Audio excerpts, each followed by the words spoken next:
Hello everybody and welcome to the channel Propaganda Talks, the channel where we talk about Russian propaganda, its origins and nature. And this is the second part of the video where we talk about the nature of the propaganda, specifically trying to understand whether the regime behind it is fascist or not. For that, I have presented to you the general properties of Ur-Fascism or eternal fascism by Umberto Eco to understand who it is, what it is, and to see the first slide to the Russian context, please check out the first video. I will put it here for you in the corner. But before we proceed to the content itself, I wanted to thank everybody who has donated to me after my previous video. I feel really awkward because I didn't expect anyone to do that, but thank you a lot. It has helped me to buy the lamp. You have probably noticed that because of the light. Unfortunately, when I started to make these videos, I still didn't have the lamp, so from time to time the quality of the videos will not be that good. But I hope the content will be more interesting than the picture, at least for somebody. But I wanted to also say that everything that is left from this money I will send to as a donation to Ukrainian refugees, and I also invite everyone to do that because Ukrainian refugees definitely need help. So if you can afford it, please send money to them directly, or if you also share money with Ukrainians, you can just share it in the comment section here. If you, for some reason, specifically want to support this channel, maybe you haven't decided to donate to Ukrainians yourself, like maybe it is prohibited in your country, like you're Russian, so you can do it this way, or just put like to this video. It will certainly help, and also I appreciate every comment, even if it's like not that pleasant one. So let's proceed to the properties themselves now. Today we start with number 7, go till 13th, and make the final conclusion. So let's go. Number 7. The obsession with the plot. Fascist regimes love plots. They want to make a feeling that everyone is besieged and they need to act fast to protect themselves. As a plot, Russia offers the ideology of Ruski Mir, or Russian world. It's not a very consistent ideology, but still it creates the idea that Russia is the only country that has the healthy, traditional values surrounded by the enemy, who are perverted and controlled by NATO and the US. That is why many people believe in Russia that if Russia didn't attack Ukraine, NATO would have attacked Russia and one of its few allies, Belarus, in just a few days. Коллективный Запад пытается расколоть наше общество, спекулируя на боевых потерях, на социально-экономических последствиях санкций, спровоцировать гражданское противостояние в России и, используя свою пятую колонну, стремиться к достижению своей цели. А цель одна, я уже говорил об этом – разрушение России. We didn't have any other choice has become a constant rhetorical figure in Russia. Вот это самое главное, чтобы было понятно. То, что происходит, вынужденная мера. Мы просто не оставили никаких шансов поступить иначе. Number 8. Enemies are at the same time too strong and too weak. Fascist regimes love imagining itself like they are some sort of Sparta fighting against Athens. Enemies eat better, they have some sort of luxury and entertainment, while the country, fascist country, is stronger anyway. Russia loves this. Many people think that Russians are stronger because they endured more due to the poverty of the 90s, for example, while Europeans and Americans are spoiled by living too well. Во Франции, по данным Министерства сельского хозяйства страны, позволить себе полноценно питаться не могут порядка 8 миллионов граждан. Градус экономического напряжения дошел до того, что власти некоторых городов ввели для населения продуктовые карточки 15-20 евро. У них никогда такого не было. На всех не хватает. На этом, в Европе. Молодым семьям. Вот в нашей школе побудут, поймут. Дети. мука, яйца, все сильно подорожало. Но выбора у нас нет. А у нас дорожает, молчат. Сегодня состоялся телефонный разговор между лидерами Германии, Франции и России. Говорили о Украине и о том, как можно избежать надвигающихся. Потомок фашиста. Москва готова помочь, но не в Number 9. Pacifism is trafficking with the enemy, and life is a constant warfare.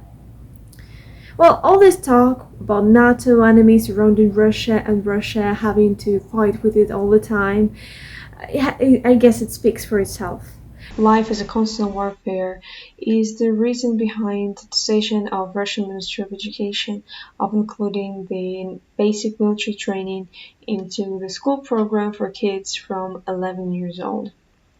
The idea is that we need to get ready for the war from the very beginning, from the youngest ages, because we need to protect the country from the enemies outside.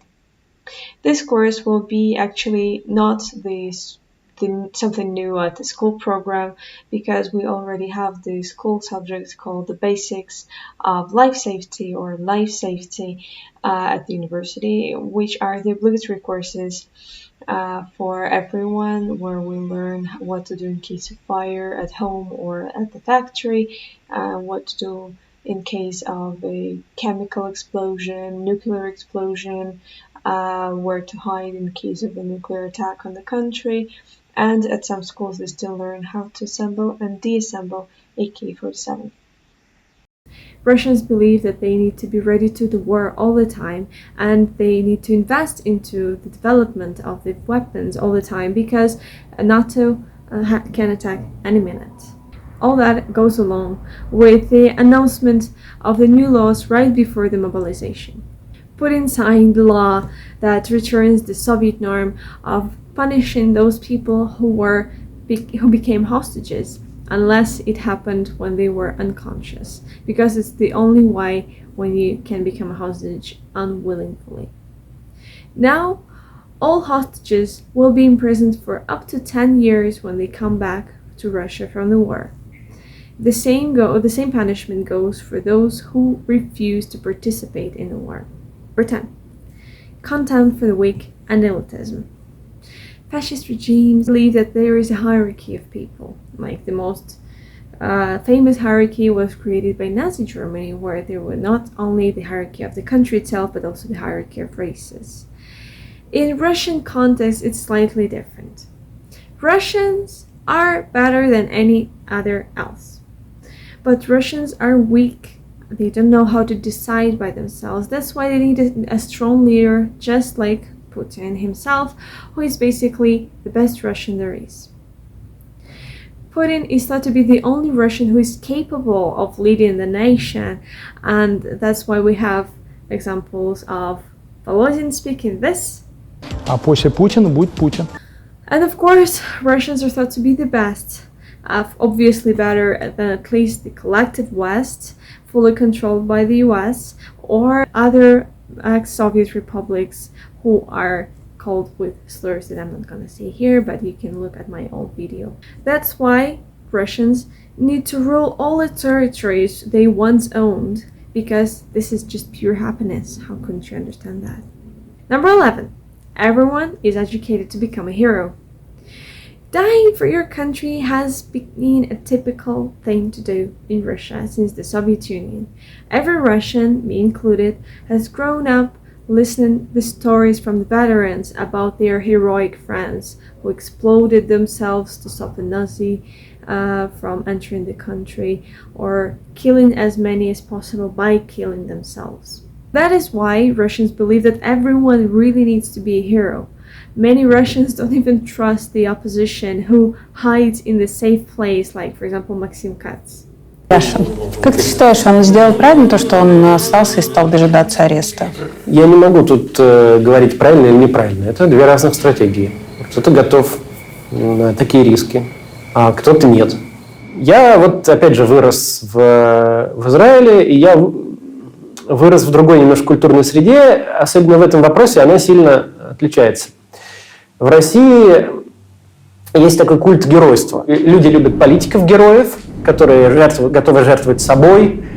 И не только политиков, в общем, фильмы там российские, сказки детские, то есть везде какой-нибудь герой, вот, не жалея себя, борется за правое дело. А в Израиле нет такого вот про не жалея себя. Про правое дело есть и много.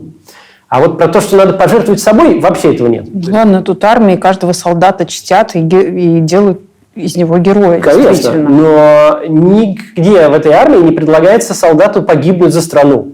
Это каждая гибель огромная трагедия, каждого помнят. И никогда никого там не инструктируют, чтобы он брал избыточные риски на себя. То есть стараются беречь каждого человека. И вообще это в культуре израильской, еврейской, человеческая жизнь и благополучие находятся на очень высокой ступени в системе приоритетов. А в России нет. То есть, или там, вот, если кто-то погиб за правое дело, то это вот чуть ли не положительный эпизод вообще. И я поэтому вот это вот геройство, оно мне вообще не близко. Я геройствовать не буду. Яшин принял для себя решение иное. И Навальный тоже. Это мне необычно, но я это очень уважаю. But they prefer someone who gets imprisoned like Ilya Yashin or Alexei Navalny, whom they quickly forget after they get captured, and they are not able to provide more heroic acts. Becoming a hero is an obligatory thing, and if you don't want to become one, you are thought to be a traitor and you become closer to one of those individualistic Westerners. Number 12, Machismo. Since all people need to be heroes and traditional, fascist regimes choose masculine man as their standard. Everyone who has different ways of living is thought to be different and therefore, guess it, an enemy. Homosexuals and transgenders, or now child-free too, or people who enjoy so-called gender freedoms are thought to be perverted because it changes the masculinity. Talking about Putin's obsession with his own masculinity doesn't need any comment, I guess. Even an idea that he can be in a closed space with a homosexual makes him go for violence. Number 13. Selective populism. For Ur-Fascism, individuals don't have rights, and the people is conceived as a quality, monolithic entity expressing the common will, and the leader pretends to be the interpreter of this will. Ну, конечно, я всегда очень тонко чувствую, слава богу, до последнего времени это было и есть, надеюсь, сохранится, очень тонко чувствую пульс того, чем живет рядовой человек. That is why fascist regimes are against parliamentary governments. And that is why in current Russia they are transmitting this idea that the majority is supporting the war in Ukraine, while the results of independent research shows that many people just don't want to answer or just don't want even to think about it because they think that it is dangerous. Newspeak. Number 14, the Newspeak. Just like Orwell's Newspeak and the new language of the early Soviet Union, some sort of distorted and simplified language is usually used by fascist regimes. And this one is the hardest one for me to apply to Russian context because it has the signs of the Newspeak and the signs of not having it at the same time. So the signs of Newspeak are the following. There are several cliches that are used by many people, including the president, when he speaks. Like in this article, they managed to distinguish 37 cliches that he usually used, and he used all those 37 cliches in his speech right before signing the paper for annexation of the 4 new regions. At the same time, we can see how the language of the Minister of Foreign Affairs, Sergei Lavrov, has become something way closer to what was thought to be really rude of Maria Zakharova. We also can't forget the bottom that Russian propaganda has hit with this TV program by presenting the most simplified version of anti-Western propaganda that probably exists. Like, for example, this is how they represented the former president Barack Obama in the years of his office. С нами на прямой связи темная страница американской истории Барак Обама. Я шоколадный заяц, я ласковый мерзавец, я сладкий на все 100. О-о-о. Я шоколадный заяц, я ласковый мерзавец, я сладкий на все 100. О-о-о. Я шоколадный заяц, бегу в твои касаясь, я таю так легко. Здравствуйте, здравствуйте. Black Lives Matter! Black Да Lives можете не орать. Matter! У нас нет расизма. Максимум вас с цыганом перепутают и все. Я сегодня начал читать вашу книгу. Последнюю? Надеюсь. И вот такой вопрос у меня возник. Вы считаете эту книгу своим достижением? Конечно. Потому что до вас никто из ваших родственников не писал книги? Потому что до меня никто из моих родственников вообще не умел писать. Что для вас в этой книге главное? Гонорар. А вы не могли бы процитировать пару строк из биографии? Сек. Эта книга посвящается тем, кто прохавал жизнь с самого низа. Жил простой мальчишка Барак Обама. За него голосовал весь штат Алабама. В 16-м к президенту Трамп был готов. И тут в моей карьере пришел факов. Слушайте, вам сразу надо было идти в рэп-музыканты, а не президенты. И вот это вот все это... Желаю вам удачи. Международная пилорама. Мы лучше туалетный освежитель почитаем.